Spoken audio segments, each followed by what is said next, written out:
नमस्कार प्रेक्षकांनो, मालिकांची दुनिया या चॅनलमध्ये तुमचे स्वागत आहे. ठरलं तर मग या मालिकेमध्ये आपण बघणार आहोत की आता मात्र सायली कल्पनाची चौकशी करायला येते आणि त्यानंतर मात्र ती तिथनं तिचे प्लेट्स वगैरे, चहाचे कप वगैरे उचलत असते आणि खूप घाई गडबडीमध्ये गोंधळत तिला प्रश्न विचारत असते, काळजी घेण्याचं सांगत असते. परंतु आता कल्पना तिच्यावर रागवते आणि त्यानंतर मात्र ती म्हणते की दुसऱ्याची काळजी घेण्याआधी स्वतःचं चित्त थारावर असायला हवं. जा आता, इथं कशाला थांबली आहे? तुझ्या रूम मध्ये जाऊन बस. मला काय पाहिजे तर मी विमलला सांगेल.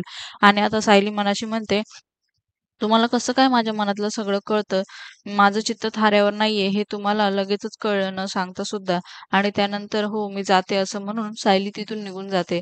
दुसरीकडे मात्र चैतन्य आणि अर्जुन त्याच विचारामध्ये असतात आणि आता ते अथर्वला शोधण्याचा प्रयत्न करत असतात. दुसरीकडे दिवसभरात अश्विन मात्र प्रियाला खूप फोन करून थकतो, त्यामुळे ती फोन उचलत नाही म्हणून तो थेट तिथे आता किल्लेदारांच्या घरी पोहोचतो. प्रतिमा त्याला बघताच आश्चर्याने प्रश्न विचारते, म्हणजे तू अचानक आला? तर मला फक्त घरची काळजी वाटली. सगळं ठीक आहे ना? तर तेव्हा तो म्हणतो, हो हो सगळं ठीक आहे.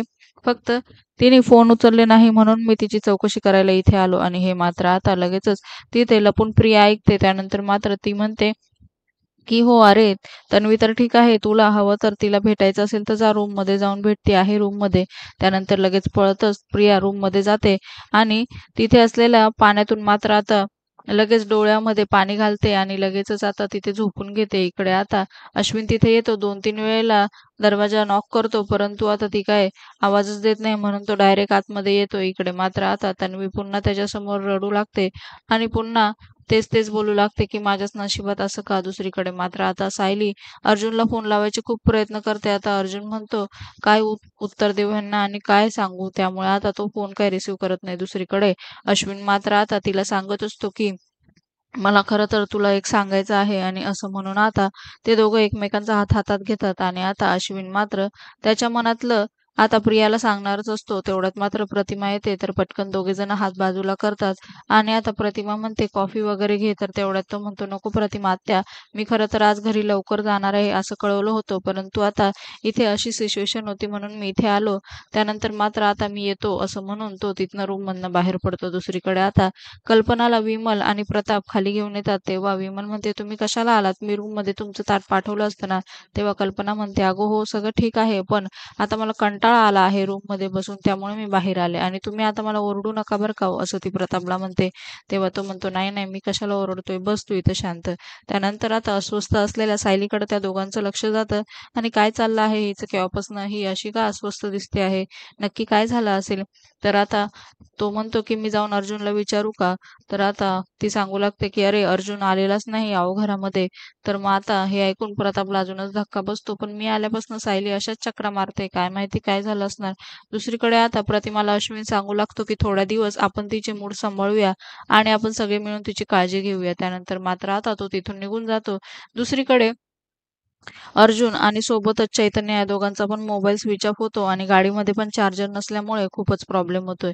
इकडे मात्र प्रिया रविराजची वाट बघत असते आणि पुन्हा तिला इमोशनल असा ड्रामा आता त्याच्यासमोर करायचा असतो. इतक्यात रविराज येताना बघते आणि लगेचच पुन्हा तिथे जाऊन बसते आणि मी किती दुःखी आहे हे मात्र त्याला दाखवत असते. तेव्हा मात्र आता रविराज तिच्याशी बोलण्याचा प्रयत्न करतो, पण ती लवकर उत्तर देत नाही म्हणून तो तिच्याजवळ जाऊन पुन्हा तिला विचारतो काय झालं. तर तेव्हा आता ती घडलेला सगळा प्रकार सांगू लागते की मला मान्य आहे की तिचा जास्त जीव आहे सायलीवर, परंतु ती आता सुद्धा सतत सायलीशीच बोलत असते. आणि हे ऐकून मात्र आता रविराजला प्रचंड राग येतो. दुसरीकडे अश्विनचे फोन आता तिच्या मोबाईलवर येत असतात, पण रविराजला हे दिसू नये म्हणून ती पटकन आपला मोबाईल लपवते. इकडे मात्र आता रूम मध्ये रविराज आल्यावर प्रतिमा त्याला म्हणते की तुम्ही आवरून घ्या, मी ताट वाढते. तेव्हा मात्र तो नकार देतो आणि मला तुझ्याशी महत्वाचं बोलायचं आहे, तू फार चुकीचं वागते आहे, तू कशाला सायलीशी बोलते, असे मात्र तो दोष देतो आणि आता प्रतिमावर रागवतो. दुसरीकडे मात्र आता सायलीची ही अवस्था बघून लगेचच प्रताप तिला विचारायला येतो की काय झालं, अजून अर्जुन आला नाही का. तर लगेचच सायली म्हणते, हो ना बाबा अजून आले नाही ते, आणि मला फार काळजी वाटते आहे. तर तेवढ्यात लगेचच आता इकडे कल्पना ही तिथे येते आणि विचारू लागते, "का अजून कसं नाही आला? काही सांगितलं नाही का म्हणजे त्याने?" तर ती सांगते, "नाही म्हणजे ते केससाठीच बाहेर गेले, पण काळजी करू नका. त्यांच्यासोबत आहे चैतन्य भाऊजी आणि येतील ते सुखरूप परत." त्यानंतर आता लगेचच ती म्हणते, "ठीक आहे, तो आल्यावर आम्हाला कळव फक्त." आणि ते निघून जात असतात. तेवढ्यात आता सायली विचारते, "आई तुमचा पाय बरा आहे का?" लगेचच कल्पना म्हणते, "जरा का एक वाक्य अर्जुनबद्दल बोलले तर लगेच पुढे-पुढे करू नको." आणि असं म्हणून रागातच तिथून निघून जाते आणि सायली मात्र पुन्हा त्यांची माफी मागते. इकडे रविराजच्या लक्षात येतं, की अजून प्रतिमा सुद्धा जेवलेली नाही. दोन्ही ताटं झाकून ठेवलेले आहे. त्यामुळे तो तिला घरभर शोधतो. त्यानंतर मात्र बाहेर येऊन बघतो तर ती तिथे सोफ्यावर झोक्यावर बसलेली असते. त्यामुळे आता लगेचच तो तिथे बसतो आणि तिला म्हणू लागतो, की "खरंच मी मगाशी तुझ्यावर खूप रागवून बोललो. त्याबद्दल सॉरी. पण आता मला भीती वाटते. तू घरात कुठे दिसली नाही तर पुन्हा तुला मी गमावेल का काय? या गोष्टीचं मला फार टेन्शन येतं." आणि असं म्हणून तो तिच्या बाजूला जाऊन बसतो. दुसरीकडे आता मला बाकी काही आठवत नाही. तर आता तो म्हणतो, की "हो, मला माहिती आहे ही तुझी आवडती जागा आहे." तेव्हा ती म्हणते, "माहीत नाही, हळू-हळू माझी स्मृती परत येते का अजून जाते आहे?" तेव्हा आता रविराज म्हणतो, की "असं का म्हणते आहे?" तेव्हा ती म्हणते, "नाही, काही नाही असंच." आणि असं म्हणून आता दोघेही जण गप्पा मारू लागतात. पुढे मात्र तन्वीच्या विषयावर पुन्हा त्यांची चर्चा होते आणि रविराज म्हणतो, "तिची अवस्था मला बघवत नाही." आणि आता मात्र प्रतिमाही त्यावर काही उत्तर देत नाही. दुसरीकडे मात्र आता इकडे सायली थकून जाते आणि "तुम्ही कुठे आहात?"